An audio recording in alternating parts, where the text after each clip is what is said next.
Hi viewers, இந்த பிளேலிஸ்ட்ல நீங்க UGC Net Commerce paper 2 கான வீடியோஸ் தான் பார்த்துட்டு இருக்கீங்க. அந்த சீரீஸ்ல இந்த வீடியோல நான் கவர் பண்ணியிருக்கிற topic income from house property. So இந்த ஸ்லைட்ல நான் இன்கம் ஃப்ரம் ஹவுஸ் ப்ராப்பர்ட்டி சாப்டர்ல என்னென்ன டாபிக்ஸ் எல்லாம் கவர் பண்ணியிருக்கேங்கிறது தான் இந்த ஸ்லைட்ல நான் உங்களுக்கு லிஸ்ட் பண்ணியிருக்கேன். எண்ட் ஆஃப் த வீடியோல சில சாம்பிள் கொஷின்ஸும் கொடுத்துருக்கேன்.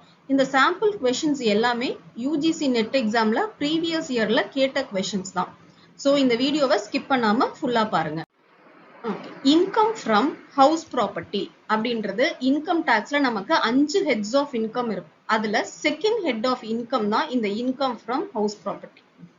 இந்த ஹெட்டிங்ல நம்ம என்ன இன்கம் டாக்ஸுக்கு எடுத்துட்டு வருவோம் அப்படின்றத பார்க்கணும். ஒரு இண்டிவிஜுவலா ஒரு அசஸி நிறைய விதத்துல இன்கம் ஏர்ன் பண்ணுவாங்க. அது சேலரி இன்கமா இருக்கலாம், ஒரு பேங்க்ல அமௌண்ட் பிக்ஸட் டெபாசிட் வச்சிருக்கலாம், அதுல இருந்து வர இன்ட்ரெஸ்டா இருக்கலாம், ஆர் ஒரு கம்பெனில ஷேர் வாங்கியிருக்கலாம், டிவிடெண்டா இன்கமா ரிசீவ் பண்ணிருக்கலாம். அந்த மாதிரி ஒரு இண்டிவிஜுவல் ஒரு அசஸி நிறைய விதத்துல இன்கம் ஏர்ன் பண்ணுவாங்க. இந்த ஹெட்டிங்க்கு கீழே எந்த இன்கம் டாக்ஸுக்கு எடுத்துட்டு வருவோம் அப்படின்னா ரெண்டல் இன்கம். ஸோ ஒரு இண்டிவிஜுவல் நிறைய வேஸ்ல இன்கம் ஏர்ன் பண்ணலாம். அந்த இன்கம்ல ரெண்டல் இன்கம், வாடகைன்னு ஒன்று அவங்க வாங்கியிருந்தாங்கன்னா அந்த இன்கம் இந்த ஹெட்டிங்க்கு கீழே எடுத்துட்டு வரணும். ஓகேவா? ஸோ இந்த ஹெட்டிங்ல பேசிஸ் ஆஃப் சார்ஜ் எந்த வேல்யூவை நான் டாக்ஸபிளா எடுத்துட்டு வருவேன். நான் வாடகை வாங்கியிருந்தேன் அப்படின்னா ஹவுஸ் ப்ராப்பர்ட்டி கீழே அது டாக்ஸபிள். பட் எந்த அமௌண்ட்டை நான் எடுத்துட்டு வருவேன்னா annual value of the property. அப்ப ஆனுவல் வேல்யூங்கிறது என்ன? the sum at which the property might be let out reasonably from year to year. அதாவது எனக்கு ஒரு பர்டிகுலர் ஏரியால என்கிட்ட ஒரு பில்டிங் இருக்கு. என்னுடைய பில்டிங் இந்த ஏரியால இருக்கு அப்படின்னா ஒரு ரீசனபிளா எனக்கு இந்த ஏரியால இருக்கிற பில்டிங் எவ்வளவு வாடகை வரும் அப்படின்னு நம்ம கால்குலேட் பண்றது தான் annual value. As it is ஒரு ஓனர் இதுதான் என்னுடைய வாடகைன்னு சொல்லி கொடுக்குற அமௌண்ட்டை நம்ம டாக்ஸுக்கு அப்படியே எடுத்துட்டு வர மாட்டோம். இன்ஸ்டெட் நம்ம அந்த வீட்டுக்கு ஒரு வேல்யூவை கால்குலேட் பண்றோம். இந்த ஏரியால இந்த லொகேஷன்ல இந்த வீடு இருக்கு அப்படின்னா ஒரு ரீசனபிளா அந்த வீட்டுக்கு எவ்வளவு வாடகை வரும் அப்படிங்கிறது நம்ம கால்குலேட் பண்றது தான் ஆனுவல் வேல்யூ. இந்த வேல்யூ ரொம்ப சிம்பிளான கால்குலேஷன் தான், ரொம்ப ஈஸி. இந்த வீடியோல நான் உங்களுக்கு இதை எக்ஸ்பிளைன் பண்ணியிருக்கேன். ஓகேவா? தென் ப்ராப்பர்ட்டி. ப்ராப்பர்ட்டினா என்ன? ஆனுவல் வேல்யூ ஆஃப் த ப்ராப்பர்ட்டியை தான் நம்ம டாக்ஸுக்கு எடுத்துட்டு வரோம். அப்போ ப்ராப்பர்ட்டினா என்ன? ப்ராப்பர்ட்டினா எனி பில்டிங் ஆர் லேண்ட். இங்க எனி பில்டிங் தான் கொடுத்துருக்கோம். டைட்டில் பாருங்க, இன்கம் ஃப்ரம் ஹவுஸ் ப்ராப்பர்ட்டின்னு டைட்டில் இருக்கு. பட் இங்க என்ன கொடுத்துருக்கோம்? Any building. அதாவது எனக்கு வீட்டுல இருந்து வர வாடகை மட்டும் கிடையாது. என்கிட்ட ஒரு கமர்ஷியல் ப்ராப்பர்ட்டி இருக்கு, ஒரு கடை இருக்கு, அந்த கடையை நான் வாடகைக்கு விட்டுருக்கேன். இல்ல என்கிட்ட ஒரு குடவுன் இருக்கு, அந்த குடவுனை நான் வாடகைக்கு விட்டுருக்கேன் அப்படின்னா அது எல்லாமே ஹவுஸ் ப்ராப்பர்ட்டி இன்கம் தான். ஒரு பில்டிங், ஒரு கன்ஸ்ட்ரக்ஷன், எனி கன்ஸ்ட்ரக்ஷன்ல இருந்து நான் ஒரு வாடகை வாங்குறேன்னா அந்த இன்கம் எல்லாமே எங்க காட்டணும்? ஹவுஸ் ப்ராப்பர்ட்டியில தான் காட்டணும். Then second condition பாருங்க, assessee must be the owner of the building. So assessee வந்து இந்த வீட்டோட ஓனரா இருக்கணும். ஃபார் எக்ஸாம்பிள், இதுக்கு ஒரு எக்ஸாம்பிள் என்ன அப்படின்னா வீடு அப்பா பேர்ல இருக்கு, அப்பா தான் வீட்டோடைய ஓனர், ரெஜிஸ்ட்ரேஷன்ல அப்பா பேர்ல இருக்கு. பட் அந்த வாடகை வாங்கிக்கிறது சன். நவ் இப்ப யார் இந்த இன்கம்க்கு டாக்ஸ் கட்டுவாங்க? அப்பாவா சன்னா அப்படின்னா ஃபாதர் தான். யாரு பேர்ல வீடு இருக்கோ அந்த வீட்டுல இருந்து வர இன்கம்க்கு அந்த வீட்டோடைய ஓனர், லீகல் ஓனர், லீகலா யாரு பேர்ல அந்த வீடு இருக்கோ அவங்க தான் டாக்ஸ் பே பண்ணணும். So assessee must be the owner of the building. அடுத்தது பாருங்க, building not used for assessee's own business or profession. ஒரு பில்டிங்க அந்த அசஸி தன்னுடைய சொந்த பிசினஸ்க்கோ சொந்த ப்ரொஃபஷனுக்கோ யூஸ் பண்ணியிருந்தா அதை ஹவுஸ் ப்ராப்பர்ட்டியில எடுத்துக்க மாட்டோம். சொந்த பிசினஸ்க்கும் சொந்த ப்ரொஃபஷனுக்கும் யூஸ் பண்ற ஒரு பில்டிங்கை ஹவுஸ் ப்ராப்பர்ட்டியில எடுத்துக்க மாட்டோம். ஓகேவா? இதுதான் basis of charge. Okay, the next thing that you should know is types of property. types of propertyனா என்ன? ஓனர் தன்னுடைய பில்டிங்கை என்ன பர்பஸ்க்காக யூஸ் பண்ணிருக்காங்கிறத பேஸ் பண்ணி நாம ப்ராப்பர்ட்டியை 3 டைப்பா கிளாசிஃபை பண்றோம். என்ன பர்பஸ்க்காக அந்த வீட்டை யூட்டிலைஸ் பண்ணிருக்காங்கிறத பேஸ் பண்ணி தான் நம்ம டைப்ஸ் ஆஃப் ப்ராப்பர்ட்டி பார்க்குறோம். அதுல first one let out property. Let out ப்ராப்பர்ட்டிங்கிறது என்ன? ஓனர் வீட்டை வாடகைக்கு கொடுத்துருக்காங்க, தான் யூஸ் பண்ணாம ஒரு டெனண்ட்டுக்கு வாடகைக்கு கொடுத்துருக்காங்க. என்ன பர்பஸ்க்கு வேணாலும் வாடகைக்கு கொடுத்துருக்கலாம். ரெசிடென்ஷியல் பர்பஸாகவும் இருக்கலாம், கமர்ஷியல் பர்பஸாகவும் இருக்கலாம். ஸோ வாடகைக்கு கொடுத்துருக்கிற வீடை தான் நம்ம லெட் அவுட் ப்ராப்பர்ட்டின்னு சொல்றோம். இந்த let out property taxable income. அந்த இன்கம் taxable. ஓகேவா? Then self occupied property. self occupied property னா என்ன? ஓனர் தன்னுடைய வீட்டை தன்னுடைய சொந்த ரெசிடென்ஷியல் பர்பஸ்க்கு யூஸ் பண்றாருன்னா அந்த ப்ராப்பர்ட்டிக்கு பேரு செல்ஃப் ஆக்கியபைட் ப்ராப்பர்ட்டி. இந்த செல்ஃப் ஆக்கியபைட் ப்ராப்பர்ட்டியோடைய ஆனுவல் வேல்யூ nil. அதுக்கான annual value nil. Interest on loan can be claimed as a deduction. அதுக்கு என்ன மட்டும் கிளைம் பண்ணிக்கலாம்? இன்ட்ரெஸ்ட் ஆன் லோன் மட்டும் கிளைம் பண்ணிக்கலாம். தென் ஓனர் தன்னுடைய பில்டிங்கை தன்னுடைய சொந்த ப்ரொஃபஷனுக்காகவோ சொந்த பிஸ்னஸ்க்காகவோ யூஸ் பண்ணியிருக்காரு அப்படின்னா தென் அது ஹவுஸ் ப்ராப்பர்ட்டியில எடுத்துக்கவே மாட்டோம். Not taxable under the head house property. So ஒரு ஓனர் தன்னுடைய வீட்டை வாடகைக்கு விட்டுருக்காருன்னா அது டாக்ஸபிள் இன்கம். சொந்த ரெசிடென்ஷியல் பர்பஸ்க்காக யூஸ் பண்ணியிருக்காருன்னா annual value nil. Interest on லோனை மட்டும் நம்ம கிளைம் பண்ணிக்கலாம். தென் ஒரு வீட்டை தன்னுடைய சொந்த பிஸ்னஸ்க்காகவோ சொந்த ப்ரொஃபஷனுக்காகவோ யூஸ் பண்ணியிருக்காருன்னா அது நான் டாக்ஸபிள் இன்கம். ஹவுஸ் ப்ராப்பர்ட்டியில நம்ம அது டாக்ஸுக்கு எடுத்துட்டு வர மாட்டோம். ஸோ இதுதான் 3 டைப் ஆஃப் ப்ராப்பர்ட்டி. ஓகே, அடுத்து எப்படி ஆனுவல் வேல்யூ கால்குலேட் பண்ணணும் அப்படிங்கிறது பார்க்கலாம். ஆல்ரெடி நம்ம ஃபர்ஸ்ட் ஸ்லைட்ல நான் உங்களுக்கு எக்ஸ்பிளைன் பண்ணியிருக்கேன். பேசிஸ் ஆஃப் சார்ஜ், ஹவுஸ் ப்ராப்பர்ட்டியில பேசிஸ் ஆஃப் சார்ஜ்ங்கிறது ஆனுவல் வேல்யூ. அப்போ இந்த ஆனுவல் வேல்யூவை எப்படி கால்குலேட் பண்ண போறோம் அப்படிங்கிறது இந்த 4 வேல்யூஸை கம்பேர் பண்ணி தான். Municipal value, fair rental value, standard rent, actual rent, இந்த 4 வேல்யூவையும் வச்சு தான் நம்ம ஆனுவல் வேல்யூவை கால்குலேட் பண்ண போறோம். அப்போ municipal value, first one municipal value அப்படின்னா என்ன? The value of the building as per local authority or municipality. ஒவ்வொரு முனிசிபாலிட்டியும் லோக்கல் பஞ்சாயத்தும் அவங்க ஏரியால இருக்கிற அத்தனை பில்டிங்கோடைய வேல்யூவேஷனும் போட்டு வச்சிருப்பாங்க. அதுக்கு பேர் தான் municipal value. Then fair rental value. Fair rental வேல்யூனா என்ன? என்னுடைய வீடு ஒரு பர்டிகுலர் லொகேஷன்ல இருக்கு. அந்த லொகேஷன்ல இருக்கிற இதே மாதிரி வீட்டுக்கு என்ன வாடகை வருமோ அதுதான் fair rental value. For example, என்னுடைய வீடு அண்ணா நகர், சென்னை அண்ணா நகர்ல இருக்கு, டபுள் பெட்ரூம் ஃபிளாட் அப்படின்னா சென்னை அண்ணா நகர்ல ஜென்ரலா ஒரு டபுள் பெட்ரூம் ஃபிளாட்டுக்கு என்ன வாடகை வரும்? அதுதான் fair rental value. Value of similar property in the same locality. Then standard rent. Standard ரெண்ட்ங்கிறது என்ன? இந்தியால ரெண்ட் கண்ட்ரோல் ஆக்ட் அப்படின்னு ஒன்று இருக்கு. அந்த ரெண்ட் கண்ட்ரோல் ஆக்ட்ல ஒவ்வொரு ஏரியாவுக்கும் மேக்சிமம் இவ்வளோ ரெண்ட் தான் வாங்கலாம் அப்படிங்கிற ஒரு ரெண்ட்டை ஃபிக்ஸ் பண்ணியிருக்காங்க. அதுதான் ஸ்டாண்டர்ட் ரெண்ட். தென் ஆக்சுவல் ரெண்ட். ஆக்சுவல் ரெண்ட்ங்கிறது என்ன? ஒரு ஓனர் டெனன்ட் கிட்ட இருந்து தான் எவ்வளவு வாடகை வாங்குறேன்னு டிக்ளேர் பண்றாரோ, இன்கம் டாக்ஸ்ல என்னுடைய டெனன்ட் கிட்ட இருந்து மாசம் இவ்வளவுதான் வாடகை வாங்குறேன்னு டிக்ளேர் பண்ணுவாரு. அதுதான் actual rent. So rent actually received by the owner from the tenant. Tenant கிட்ட இருந்து ஆக்சுவலா வாங்குற வாடகை தான் ஆக்சுவல் ரெண்ட். ஓகேவா? இந்த 4 வேல்யூஸையும் வச்சுதான் நம்ம ஆனுவல் வேல்யூ கால்குலேட் பண்ண போறோம். அடுத்து முனிசிபல் டாக்ஸ். முனிசிபல் டாக்ஸ்ங்கிறது என்ன? Every year local authority municipality வந்து பில்டிங்க்கு டாக்ஸ் போடுவாங்க. That is called as municipal tax. Okay, now இந்த வேல்யூஸ் எல்லாம் வச்சுட்டு ஆனுவல் வேல்யூ எப்படி கால்குலேட் பண்ணலாம் அப்படிங்கிறது. ஓகே, நம்ம இப்ப லெட் அவுட் ப்ராப்பர்ட்டியோட ஆனுவல் வேல்யூ எப்படி கால்குலேட் பண்றது அப்படிங்கிறது பார்க்கலாம். ஓகேவா? ஸோ லெட் அவுட் ப்ராப்பர்ட்டியோட ஆனுவல் வேல்யூ கால்குலேட் பண்றதுக்கு நம்ம first municipal value, fair rental value, இந்த 2 வேல்யூஸையும் கம்பேர் பண்ணணும். கம்பேர் பண்ணி என்ன எடுத்துக்கணும்? ஹையஸ்ட் வேல்யூவை எடுத்துக்கணும். ஸோ ஹையஸ்ட் வேல்யூவை எடுத்தோம்னா நமக்கு இங்க ஒரு ஆன்சர் கிடைக்கும். இந்த ஆன்சர் என்னது? முனிசிபல் வேல்யூவையும் ஃபேர் ரெண்டல் வேல்யூவையும் கம்பேர் பண்ணி ஹையஸ்ட் வேல்யூ எடுத்து இங்க கீழே போட்டிருக்கோம். இது கூட எதை கம்பேர் பண்ணணும்? ஸ்டாண்டர்ட் ரெண்ட்டை கம்பேர் பண்ணணும். ஸோ ஸ்டாண்டர்ட் ரெண்ட்டை கம்பேர் பண்ணி லோயஸ்ட் வேல்யூவை எடுத்துக்கணும். லோயஸ்ட் வேல்யூவை எடுத்து நீங்க ஆன்சரை கீழே போட்டீங்கன்னா இந்த ஆன்சருக்கு பேரு தான் எக்ஸ்பெக்டட் ரெண்ட். ஓகேவா? இந்த எக்ஸ்பெக்டட் ரெண்ட் கூட எதை கம்பேர் பண்ணணும்? ஆக்சுவல் ரெண்ட்டை கம்பேர் பண்ணணும். கம்பேர் பண்ணி ஹையஸ்ட் வேல்யூவை எடுத்துக்கணும். நமக்கு ஒரு ஆன்சர் கிடைக்கும். இந்த ஆன்சருக்கு பேரு gross annual value. Gross annual வேல்யூல இருந்து என்ன பண்ணணும்? முனிசிபல் டாக்ஸை மைனஸ் பண்ணணும். இப்ப நம்ம கம்பேர் பண்ணல, என்ன பண்ண போறோம்? மைனஸ் பண்ண போறோம். முனிசிபல் டாக்ஸை மைனஸ் பண்ணா நமக்கு கிடைக்கிற ஆன்சர் ஆனுவல் வேல்யூ. ஓகேவா? ரொம்ப simple annual value calculation. Municipal value, fair rental value compare பண்ணி ஹையஸ்ட் வேல்யூவை எடுத்துக்கணும். தென் ஸ்டாண்டர்ட் ரெண்டோட கம்பேர் பண்ணி லோயஸ்ட் வேல்யூவை எடுத்துக்கணும். ஸோ இந்த ஆன்சருக்கு பேரு எக்ஸ்பெக்டட் ரெண்ட். எக்ஸ்பெக்டட் ரெண்ட் கூட என்ன பண்ணணும்? ஆக்சுவல் ரெண்ட்டை கம்பேர் பண்ணணும். ஹையஸ்ட் வேல்யூவை எடுத்துக்கணும். நமக்கு கிடைக்கிற answer gross annual value. Gross annual வேல்யூல இருந்து முனிசிபல் டாக்ஸை மைனஸ் பண்ணணும். கம்பேர் பண்ணிடாதீங்க. கிராஸ் ஆனுவல் வேல்யூல இருந்து முனிசிபல் டாக்ஸை மைனஸ் பண்ணா நமக்கு கிடைக்கிற ஆன்சர் ஆனுவல் வேல்யூ.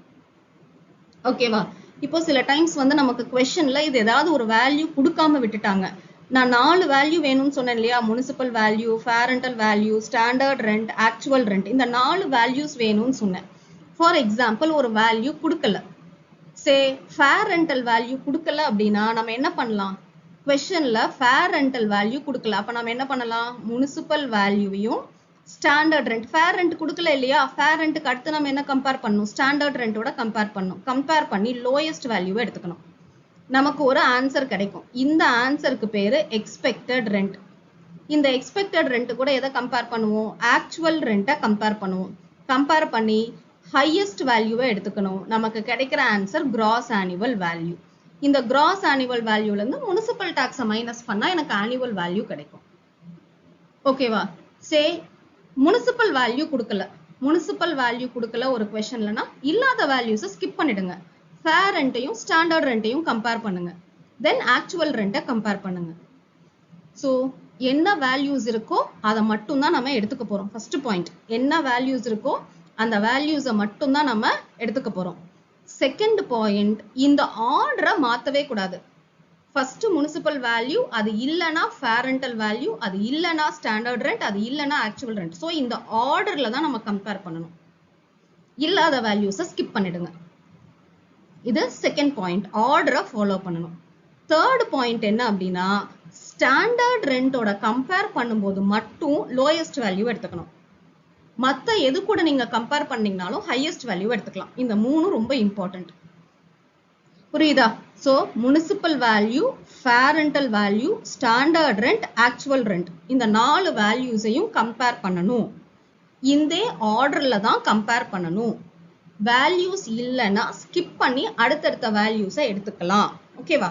தென் ஸ்டாண்டர்ட் ரெண்ட்டை கம்பேர் பண்ணும்போது மட்டும் லோயஸ்ட் வேல்யூவை எடுத்துக்கோங்க. சிம்பிள், அவ்வளவுதாங்க. நமக்கு கிராஸ் ஆனுவல் வேல்யூ கிடைச்சிடும். கிராஸ் ஆனுவல் வேல்யூல இருந்து முனிசிபல் டாக்ஸை மைனஸ் பண்ணா நமக்கு கிடைக்கிற answer annual value. Are you clear? S.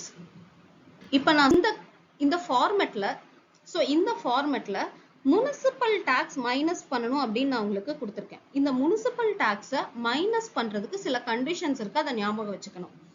Municipal tax can be deducted only on actual payment. அப்படின்னா முனிசிபல் டாக்ஸை பே பண்ணியிருந்தா மட்டும்தான் மைனஸ் பண்ணிக்க முடியும். Municipal tax not paid, unpaid அந்த மாதிரிலாம் கொடுத்துருந்தாங்கன்னா மைனஸ் பண்ண முடியாது. ஸோ முனிசிபல் டாக்ஸை பே பண்ணியிருந்தா மைனஸ் பண்ணிக்கலாம், பே பண்ணலைன்னா மைனஸ் பண்ண முடியாது. இது first point. Second point, municipal tax paid by the owner of the house alone can be deducted. வீட்டு ஓனர் தான் டாக்ஸ் பே பண்ணிருக்கணும். டெனன்ட் டாக்ஸ் பே பண்றாங்கன்னா அந்த டாக்ஸுக்கு டிடக்ஷன் கிடையாது. இதுல ஒரு சின்ன கிளாஸ் ஞாபகம் வச்சுக்க வேண்டியது, டெனன்ட் பே பண்றாங்க ஆனா ஓனர் கிட்ட இருந்து ரீஇம்பர்ஸ்மெண்ட் வாங்கிக்கிறாங்க. ரீஇம்பர்ஸ்மெண்ட்னா என்ன? டெனன்ட் டாக்ஸை கட்டிட்டு ஓனர் கிட்ட அந்த பணத்தை வாங்கிக்கிறாங்க அப்படின்னா நம்ம டிடக்ட் பண்ணிக்கலாம். ஸோ ஃபைனலா அந்த டாக்ஸ் பேர்டனை யார் பேர் பண்ணிக்கணும்? ஓனர் தான் பேர் பண்ணிக்கணும். டெனன்ட் பேர் பண்ணிருக்காங்கன்னா அந்த டாக்ஸை மைனஸ் பண்ண முடியாது. தேர்ட் கண்டிஷன் பாருங்க, total municipal tax paid irrespective of the year for which it has been paid can be claimed as a deduction. That is, இந்த பாயிண்ட்ல என்ன சொல்லிருக்காங்கன்னா, நான் முனிசிபல் டாக்ஸ் 2 வருஷம் கட்டல, இது 3வது வருஷம். இந்த 3வது வருஷம் என்ன பண்ணிருக்கேன்? 3 வருஷத்துக்கான டாக்ஸையும் சேர்த்து இந்த வருஷம் கட்டியிருக்கேன்னா நான் டோட்டல் டாக்ஸ் பெய்டு, எவ்வளவு டாக்ஸ் கட்டியிருக்கேனோ அது எந்த வருஷத்துக்கு கட்டியிருக்கேங்கிறது தேவையில்லை. டோட்டலா எவ்வளவு டாக்ஸ் பே பண்ணிருக்கேனோ அந்த டோட்டல் அமௌண்ட்டையும் நான் கிளைம் பண்ணிக்கலாம். ஓகேங்களா? ஸோ முனிசிபல் டாக்ஸை பே பண்ணியிருந்தா மட்டும்தான் மைனஸ் பண்ணிக்க முடியும். ஓனர் தான் முனிசிபல் டாக்ஸை பே பண்ணியிருக்கணும். அண்ட் நான் பே பண்ணியிருக்கிற முனிசிபல் டாக்ஸ் எந்த வருஷத்துக்கான டாக்ஸுங்கிறது நெசசிட்டியே இல்லை, தேவையே இல்லை. ஆக்சுவலா நான் எவ்வளவு அமௌண்ட் பே பண்ணிருக்கேனோ அந்த டோட்டல் அமௌண்ட்டையும் நான் டிடெக்ட் பண்ணிக்கலாம், மைனஸ் பண்ணிக்கலாம். இதுதான் முனிசிபல் டாக்ஸ் மைனஸ் பண்றதுக்கான கண்டிஷன். ஓகேவா? ஓகே. அடுத்து இப்ப நான் கொடுத்திருக்கிற இந்த ஃபார்மேட் வந்து வேகன்சியும் இல்ல, அன்ரியலைஸ் ரெண்டும் இல்ல அப்படின்னா இதுதான் ஃபார்மேட். ஓகேவா? இப்ப வேகன்சினா என்ன? வேகன்சி பீரியட் அப்படிங்கிறது சே என்கிட்ட ஒரு வீடு இருக்கு. அந்த வீடு வந்து ஒரு particular number of months tenant இல்லாம காலியா இருக்கு, வேக்கண்டா இருக்கு. இதுதான் நம்ம வேகன்சி பீரியட்னு சொல்றோம். வேகன்சி பீரியட்னா என்ன? வீடு காலியா இருக்கு, டெனன்ட் இல்லாம வீடு காலியா இருக்கு. இதுதான் வேகன்சி பீரியட். ஸோ இந்த வேகன்சி பீரியட் இருந்தா நம்ம எப்படி ஆனுவல் வேல்யூ கால்குலேட் பண்ணணும் அப்படிங்கறத பார்க்கலாம். ஸோ வேகன்சி பீரியட் இருக்கு அப்படின்னா இந்த எக்ஸ்பெக்டட் ரெண்ட் நம்ம கால்குலேட் பண்ணோம் இல்லையா, இந்த எக்ஸ்பெக்டட் ரெண்ட் கால்குலேட் பண்ற வரைக்கும் ஆன்சர்ல எந்த சேஞ்சுமே இல்லை. எக்ஸ்பெக்டட் ரெண்ட் இங்க கால்குலேட் பண்ணிருக்கோம் இல்லையா, municipal value, fair rental value, standard rent, இதெல்லாம் கம்பேர் பண்ணி நம்ம கால்குலேட் பண்றது எக்ஸ்பெக்டட் ரெண்ட். இந்த எக்ஸ்பெக்டட் ரெண்ட் வரைக்கும் கால்குலேஷன்ல சேஞ்ச் இருக்காது. பட் இந்த ஆக்சுவல் ரெண்ட் போடும்போது ஒரு சின்ன சேஞ்ச் நம்ம பண்ணிக்கணும். ஆக்சுவல் ரெண்ட்ங்கிறது என்ன? சே ஃபார் எக்ஸாம்பிள் மாசம் 1000 ரூபாய் வாடகை எனக்கு டெனன்ட் கொடுக்குறாங்க. மாசம் 1000 ரூபாய் வாடகை டெனன்ட் கொடுக்குறாங்க. வேகன்சியே இல்லை அப்படின்னா இந்த மாச வாடகை என்ன பண்ணுவேன்? 12ஆல மல்டிப்ளை பண்ணுவேன். Normal situation. இந்த சிச்சுவேஷன்ல எனக்கு வேகன்சியே இல்லை அப்படின்னா இந்த சிச்சுவேஷன்ல நான் என்ன பண்ணுவேன்? 1000 × 12ன்னு 12,000 அவுட்டர் காலம் போடுவேன். பட் இங்க வேகன்சினா என்னவா இருக்கும்? ஒரு சில மந்த் வீட்டுல டெனன்ட் இல்லை, எனக்கு வாடகை வந்திருக்காது. ஃபார் எக்ஸாம்பிள் வீடு 2 மாசம் வேக்கண்டா இருக்குன்னு எடுத்துக்கோங்க. ஸோ டோட்டலா 12 மாசம் இருக்கு. 12 மாசத்துல 2 மாசம் எனக்கு வாடகை வரல. அப்ப எதுவால மல்டிப்ளை பண்ணுவேன்? 10 மந்த்ஸுக்கு தான் எனக்கு வாடகை வந்திருக்கும். ஸோ 10ஆல தான் மல்டிப்ளை பண்ணுவேன். ஸோ 1000 × 10 நமக்கு எவ்வளவு கிடைக்கும்? 10,000 கிடைக்கும். இதுதான் ஆக்சுவல் ரெண்ட் இந்த சிச்சுவேஷனுக்கு. ஸோ நார்மல் வேகன்சி இல்லாத டைம்ல ரெண்ட் பர் மந்த் இன்டூ 12 யூஸ்வலா 12ஆல தான் மல்டிப்ளை பண்ணுவோம். பட் வேகன்சி பீரியட்ல என்ன பண்ணணும்? எத்தனை மாசம் வாடகை வாங்கியிருக்கோமோ அத்தனை மந்தால தான் மல்டிப்ளை பண்ணணும். சே வீடு வந்து 3 மாசம் வேக்கண்டா இருக்குன்னா 9ஆல மல்டிப்ளை பண்ணணும். ஓகேவா? ஸோ எவ்வளோ மந்த்துக்கு நான் வாடகை வாங்கியிருக்கேனோ அவ்வளோ மந்தால தான் நான் மல்டிப்ளை பண்ணுவேன். தென் மல்டிப்ளை பண்ணிட்டு நாம யூஸ்வலா என்ன பண்ணுவோம்? கம்பேர் பண்ணி ஹையஸ்ட் வேல்யூவை தானே எடுப்போம். நார்மல் சிச்சுவேஷன்ல கம்பேர் பண்ணி ஹையஸ்ட் வேல்யூவை தான் எடுப்போம். பட் அது பண்ணக்கூடாது. இங்க ஆக்சுவல் ரெண்ட்னு என்ன அமௌண்ட் போட்டிருக்கோமோ அதே அமௌண்ட் தான் கிராஸ் ஆனுவல் வேல்யூ. அதே அமௌண்ட் தான் கிராஸ் ஆனுவல் வேல்யூ. கம்பேர் பண்ணக்கூடாது. ஓகேங்களா? இதுதான் ஒரு சின்ன அட்ஜஸ்ட்மெண்ட். வேகன்சி பீரியட்னா என்ன? வீடு டெனன்ட் இல்லாம காலியா இருக்கு, அது வேகன்சி பீரியட். இந்த வேகன்சி பீரியட் அப்ப ஆக்சுவல் ரெண்ட் என்ன பண்ணணும்? 12ஆல மல்டிப்ளை பண்ணக்கூடாது. ஏன்னா 12 மாசத்துக்கு நான் வாடகை வாங்கியிருக்க மாட்டேன். எவ்வளவு மந்த்ஸுக்கு வாடகை வாங்கியிருக்கேனோ அந்த நம்பரால மல்டிப்ளை பண்ணணும். And cross annual value calculate பண்ணும்போது கம்பேர் பண்ணி ஹையஸ்ட் வேல்யூவை எடுக்காதீங்க. ஆக்சுவல் ரெண்ட்னு என்ன ஆன்சர் இருக்கோ அதையே கீழே கொண்டு வாங்க, ப்ராட் டவுன் பண்ணுங்க. That is the gross annual value. இதுக்கப்புறம் முனிசிபல் டாக்ஸை மைனஸ் பண்ணா நமக்கு கிடைக்கிற ஆன்சர் ஆனுவல் வேல்யூ. முனிசிபல் டாக்ஸை மைனஸ் பண்ணீங்கன்னா நமக்கு கிடைக்கிற ஆன்சர் ஆனுவல் வேல்யூ. ஓகேவா? ஸோ வேகன்சி பீரியட்ல ஆனுவல் வேல்யூ எப்படி கால்குலேட் பண்ணணும்னு உங்களுக்கு புரிஞ்சுதா? Then unrealised rent. அன்ரியலைஸ்ட் ரெண்ட்னா என்ன? அன்ரியலைஸ்ட் ரெண்ட்ங்கிறது டெனன்ட் வீட்ல இருக்காங்க பட் எனக்கு வாடகை கொடுக்கல. வேகன்சி பீரியட்ங்கிறது டெனன்ட் யாருமே வீட்ல இல்ல, வீடு காலியா இருக்கு. பட் அன்ரியலைஸ்ட் ரெண்ட்ங்கிறது டெனன்ட் வீட்ல தான் இருக்காங்க, எனக்கு ஒரு நம்பர் ஆஃப் மந்த்ஸ் வாடகை கொடுக்கல அப்படின்னா, இல்ல ஒரு பார்ட் பேமெண்ட் தான் வாடகை கொடுத்துருக்காங்கன்னா அதுக்கு பேரு unrealised rent. So unrealised rent இருந்தது அப்படின்னா எப்படி கால்குலேட் பண்ணணும்? ஸோ அதுக்கு கிராஸ் ஆனுவல் வேல்யூ வரைக்கும் சேம் கால்குலேஷன் தான். கிராஸ் ஆனுவல் வேல்யூ வரைக்கும் சேம் கால்குலேஷன் தான். கிராஸ் ஆனுவல் வேல்யூ கால்குலேட் பண்ணிட்டு முனிசிபல் டாக்ஸை மைனஸ் பண்ணும்போது அன்ரியலைஸ்ட் ரெண்ட்டையும் மைனஸ் பண்ணிட்டு அன்ரியலைஸ்ட் ரெண்ட்டையும் ஆட் பண்ணி அவுட்டர் காலம் கொண்டு வந்து மைனஸ் பண்ணா நமக்கு கிடைக்கிற ஆன்சர் ஆனுவல் வேல்யூ. ஓகேவா? ஸோ அன்ரியலைஸ்ட் ரெண்ட் இருந்தா எப்படி ஆனுவல் வேல்யூ கால்குலேட் பண்ணணும்? கிராஸ் ஆனுவல் வேல்யூ வரைக்கும் சேம் கால்குலேஷன் தான். முனிசிபல் டாக்ஸை மைனஸ் பண்ணும்போது அன்ரியலைஸ்ட் ரெண்ட்டையும் மைனஸ் பண்ணி ஆன்சரை எடுத்துட்டு வரணும். அவ்வளவுதான். முனிசிபல் டாக்ஸ், அன்ரியலைஸ்ட் ரெண்ட் ரெண்டையும் ஆட் பண்ணி ஆன்சர் அவுட்டர் காலம் கொண்டு வந்து மைனஸ் பண்ணீங்கன்னா நமக்கு கிடைக்கிற answer annual value. Are you clear? And இந்த அன்ரியலைஸ்ட் ரெண்ட்டை மைனஸ் பண்றதுக்கு கண்டிஷன்ஸ் ஆஃப் ரூல் 4 சாட்டிஸ்ஃபை பண்ணிருக்கணும். ஜஸ்ட் லைக் தட் ஒரு டெனன்ட் வந்து எனக்கு ஒரு ஓனர் எனக்கு அன்ரியலைஸ்ட் ரெண்ட் இருக்குன்னு சொன்னா அது இன்கம் டாக்ஸ் அத்தாரிட்டி ஒத்துக்க மாட்டாங்க. அதுக்கு சில ரூல்ஸ் வச்சிருக்காங்க. Rule 4 conditions of rule 4 satisfy பண்ணா மட்டும்தான் அன்ரியலைஸ்ட் ரெண்ட்டை டிடக்ஷன்ஸா கிளைம் பண்ணிக்கலாம். ஓகேவா? ஸோ இதுதான் ஆனுவல் வேல்யூ கால்குலேட் பண்றதுக்கான மெத்தட். வீட்ல வேகன்சியும் இல்ல, அன்ரியலைஸ்ட் ரெண்டும் இல்ல அப்படின்னா இந்த மெத்தட்ல நீங்க ஆனுவல் வேல்யூ கால்குலேட் பண்ணணும். வேகன்சி பீரியட் இருக்குன்னா இந்த மெத்தட்ல கால்குலேட் பண்ணுவோம். அன்ரியலைஸ்ட் ரெண்ட் இருக்குன்னா இந்த மெத்தட்ல கால்குலேட் பண்ணுவோம். ஓகேவா? Now இதுதான் அந்த கம்ப்ளீட் ஃபார்மேட். நான் உங்களுக்கு அங்க எக்ஸ்பிளைன் பண்ணேன் இல்லையா, அதனுடைய கம்ப்ளீட் ஃபார்மேட். இதை கம்பேர் பண்ணி ஹையஸ்ட் வேல்யூ எடுப்போம், இங்க லோயஸ்ட், இங்க ஹையஸ்ட். இதுதான் ஃபார்மேட்.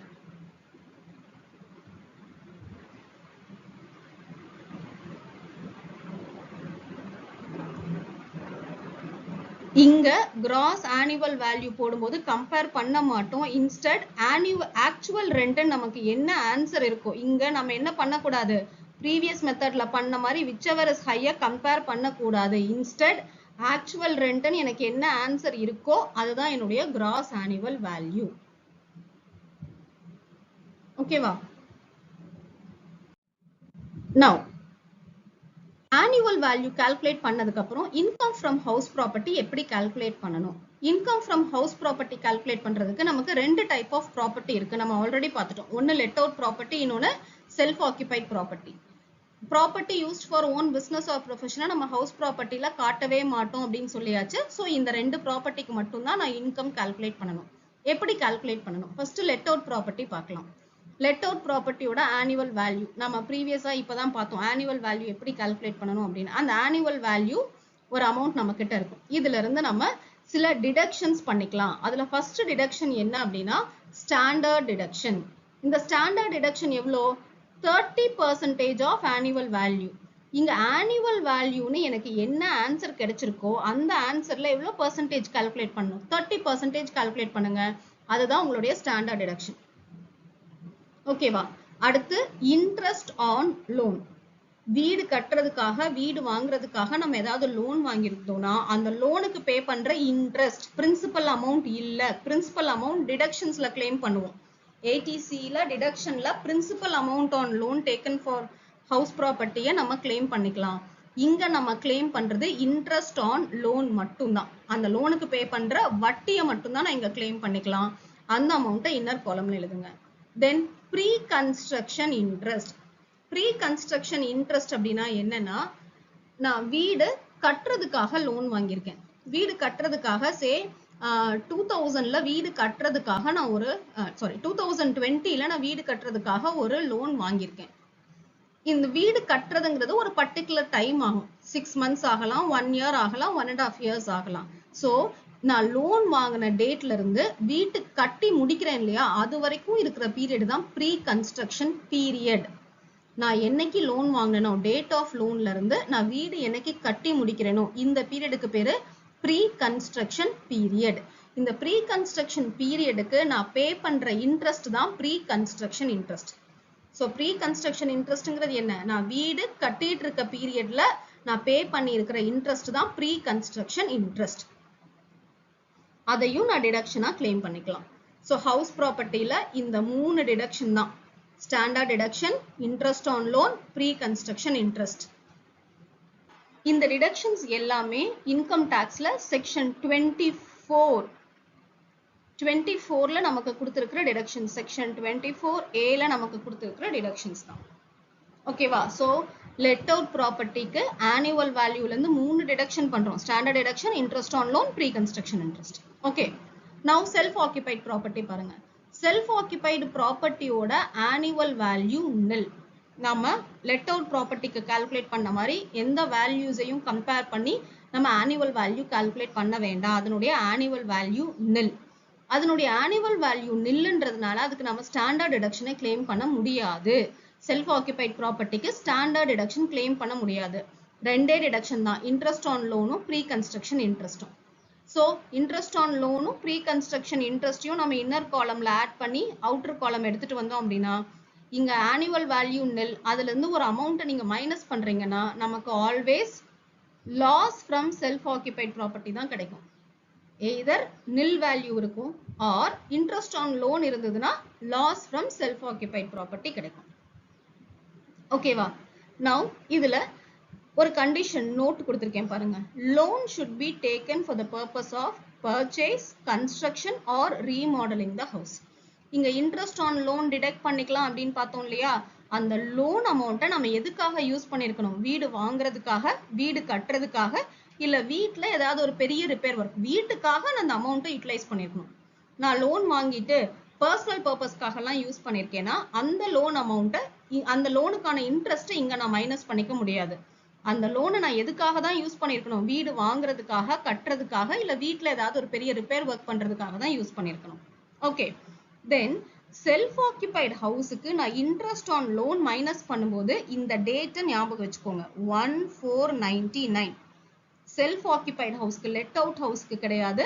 செல்ஃப் ஆக்கியபைடு ஹவுஸுக்கு நான் லோனுக்கு இன்ட்ரெஸ்ட் கட்டுறேன். அந்த லோனை 1499க்கு முன்னாடி வாங்கின லோனா இருந்தா மேக்சிமம் 30,000 ரூபாய் தான் நான் இன்ட்ரெஸ்ட் ஆன் லோனா கிளைம் பண்ணிக்க முடியும். ஓகேவா? செல்ஃப் ஆக்கியபைடு ஹவுஸுக்கு நான் லோன் வாங்கின டேட் என்ன?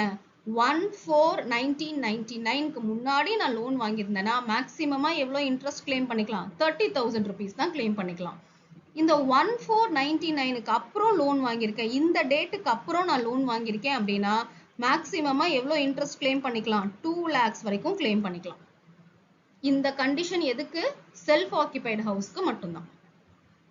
Okay, so this is how நம்ம ஹவுஸ் ப்ராப்பர்ட்டியில லெட் அவுட் ப்ராப்பர்ட்டிக்கும் செல்ஃப் ஆக்கியபைட் ப்ராப்பர்ட்டிக்கும் இன்கம் டாக்ஸ் கால்குலேட் பண்ணுவோம்.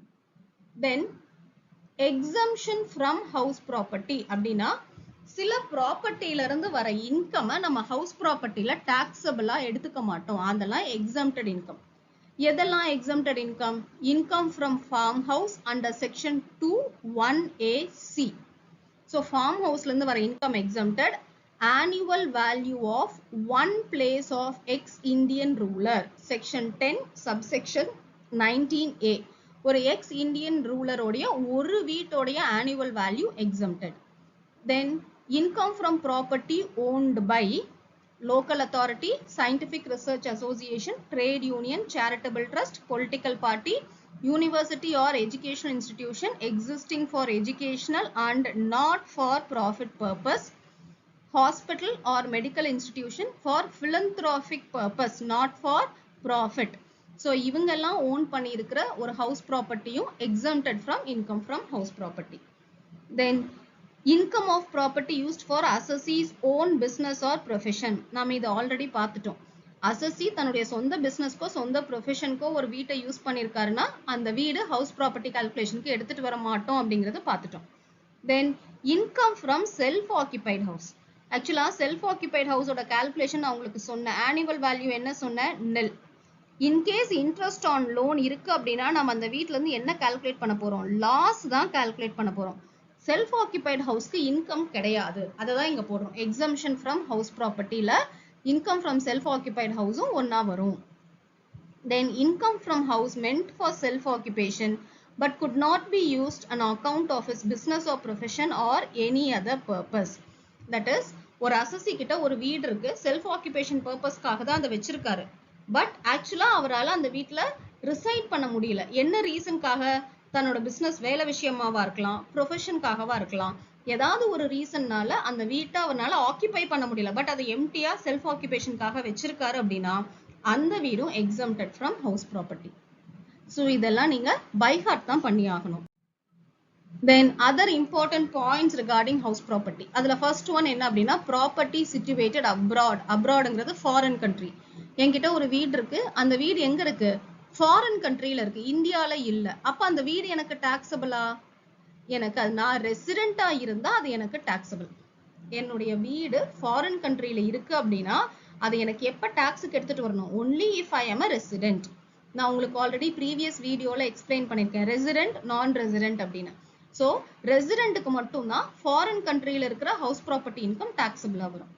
தென் property owned by co owners. Co ஓனர்ஸ்னா யாரு? ஒரு வீடு 2-3 பேர்ல ரெஜிஸ்டர் ஆயிருக்கு அப்படின்னா அது கோ ஓன்டு ப்ராப்பர்ட்டி. ஒரு வீட்டை மோர் தென் 1 பர்சனுக்கு மேல நம்ம ரெஜிஸ்டர் பண்ணிருக்கோம் அப்படின்னா அதுக்கு பேரு கோ ஓனர்ஷிப். அந்த வீட்டோடைய இன்கம் யாருக்கு டாக்ஸபிள்? அந்த வீட்டோட இன்கம் உடைய ஷேர் நம்மளால டிவைட் பண்ண முடியுது. சே நான் ரெஜிஸ்டர் பண்ணும்போதே இந்த வீட்டோட 50-50 ரெஜிஸ்டர் பண்ணியிருக்காங்கன்னா இன்கம் ரெண்டல் இன்கம் 50-50 டிவைட் பண்ணுவோம். ஸோ அசர்டைனபிள் நம்மளால அந்த இன்கம் அசர்டைன் பண்ண முடிஞ்சது அப்படின்னா ரெண்டு கோ ஓனர்ஸ்க்கு நடுவில் இல்லை எத்தனை ஓனர்ஸ் இருக்காங்களோ அத்தனை ஓனர்ஸ்க்கு நடுவில் நம்மளால அதை டிவைட் பண்ண முடிஞ்சதுன்னா அந்த இண்டிவிஜுவலோடைய டோட்டல் இன்கம் கூட தான் இதை ஆட் பண்ணிக்கணும். ஓகே, தென் கம்போசிட் ரெண்ட். கம்போசிட் ரெண்ட் அப்படின்னா வீடு மட்டும் இல்லாம பில்டிங் மட்டும் இல்லாம அந்த பில்டிங் கூட வேற ஏதாவது ஃபர்னிஷிங்ஸ் அட்டாச் பண்ணி கொடுத்துருக்கோம். For example fully furnished accommodation அப்படின்னா அதுக்கு பேரு கம்போசிட் ரெண்ட். நான் வாங்குற வாடகை என் வீட்டுக்கு மட்டும் இல்லை, அந்த வீட்டில் இருக்கிற ஃபெசிலிட்டிஸ்க்கும் சேர்ந்து தான் நான் வாடகை வாங்குறேன். ஸோ அந்த மாதிரி ரெண்ட்டுக்கு பேரு கம்போசிட் ரெண்ட். இந்த கம்போசிட் ரெண்ட்டை நம்ம எப்படி டாக்ஸுக்கு எடுத்துட்டு வருவோம்? அந்த கம்போசிட் ரெண்ட் செப்பரபிள் அப்படின்னா என்ன? செப்பரபிள்னா வீட்டுக்கு இவ்வளோ வாடகை, அங்க இருக்கிற ஃபர்னிஷிங்ஸ்க்கு இவ்வளோ வாடகை நம்மளால பிரிக்க முடிஞ்சது அப்படின்னா பில்டிங்க்கு வாங்குற வாடகை ஹவுஸ் ப்ராப்பர்ட்டிலையும் ஃபர்னிஷிங்ஸ் மற்ற ஃபெசிலிட்டிஸ்க்கு நம்ம வாங்குற வாடகை இன்கம் ஃப்ரம் அதர் சோர்சஸ்லையும் காட்டுவோம். நான் ஒரு வீட்டை ஃபர்னிஷிங்ஸோட வாடகைக்கு விட்டுருக்கேன், அந்த வாடகையை வீட்டுக்கு தனியாகவும் ஃபர்னிஷிங்ஸ்க்கு தனியாகவும் என்னால் பிரிக்க முடிஞ்சதுன்னா வீட்டில இருந்து வர வாடகை ஹவுஸ் ப்ராப்பர்ட்டியில காட்டுவோம், ஃபர்னிஷிங்ஸ்ல இருந்து வர இன்கம் நம்ம அதர் சோர்சஸ்ல காட்டுவோம். ஓகேவா? இன்கேஸ் என்னுடைய வாடகையை என்னால அந்த மாதிரி செப்பரேட் பண்ண முடியல, அந்த மாதிரி பிரிக்க முடியல அப்படின்னா டோட்டல் ரெண்ட்டை இன்கம் ஃப்ரம் அதர் சோர்சஸ்ல காட்டணும். என்னுடைய வீட்டை நான் ஃபர்னிஷிங்ஸோட லெட் அவுட் பண்ணியிருக்கேன், என்னோட வாடகையை வீட்டுக்கு இவ்வளோ ஃபர்னிஷிங்ஸ்க்கு இவ்வளோன்னு என்னால் பிரிக்க முடியல அப்படின்னா என்னுடைய டோட்டல் இன்கமையும் டோட்டல் ரெண்டல் இன்கமையும் நான் அதர் சோர்சஸ் ஹெட்டிங்ல தான் காட்டணும், ஹவுஸ் ப்ராப்பர்ட்டியில காட்ட மாட்டேன். Are you clear with this? Yes? Okay. So இப்போ நம்ம important concepts house property ஓட concepts எல்லாமே பார்த்துட்டோம். இப்போ சில net exam questions solve பண்ண ட்ரை பண்ணலாம். Which one of the following is net annual value of house from the given details? So annual value calculate பண்ண சொல்லியிருக்காங்க. Annual value calculate பண்ண நம்ம 4 values compare பண்ணணும்னு சொல்லிட்டேன். ஃபர்ஸ்ட் நம்ம ஆர்டர்ல போகணும். ஃபர்ஸ்ட் வேல்யூ என்ன? Municipal value. முனிசிபல் வேல்யூ எவ்வளவு கொடுத்திருக்காங்க? 3,60,000. Municipal value 3,60,000. இது கூட என்ன கம்பேர் பண்ணணும்? Fair rental value. Fair rental value எவ்வளவு இருக்கு क्वेश्चनல? 4 lakhs இருக்கு. ஓகேவா? சோ இத கம்பேர் பண்ணி என்ன பண்ணணும்? ஹையஸ்ட் வேல்யூவை எடுக்கணும். ஹையஸ்ட் வேல்யூ எடுத்தீங்கன்னா நமக்கு என்ன ஆன்சர் கிடைக்கும்? 4 lakhs கிடைக்கும். இந்த ஆன்சர் கூட என்ன பண்ணணும்? ஸ்டாண்டர்ட் ரெண்ட்டை கம்பேர் பண்ணணும். ஸ்டாண்டர்ட் ரெண்ட் எவ்வளவு இருக்கு பாருங்க, 5 lakhs இருக்கு. ஸோ ஸ்டாண்டர்ட் ரெண்ட்டை எழுதிட்டு நம்ம என்ன பண்ணணும்? whichever is less தான் எடுத்துக்கணும். ஸோ நமக்கு என்ன ஆன்சர் கிடைக்கும்? 4 lakhs. ஸோ ஸ்டாண்டர்ட் ரெண்டோட கம்பேர் பண்ணி நமக்கு வர இந்த ஆன்சருக்கு பேரு எக்ஸ்பெக்டட் ரெண்ட். எக்ஸ்பெக்டட் ரெண்ட் கூட ஆக்சுவல் ரெண்ட்டை கம்பேர் பண்ணணும். ஆக்சுவல் ரெண்ட் எவ்வளவு கொடுத்திருக்காங்க? 4,80,000. whichever is high.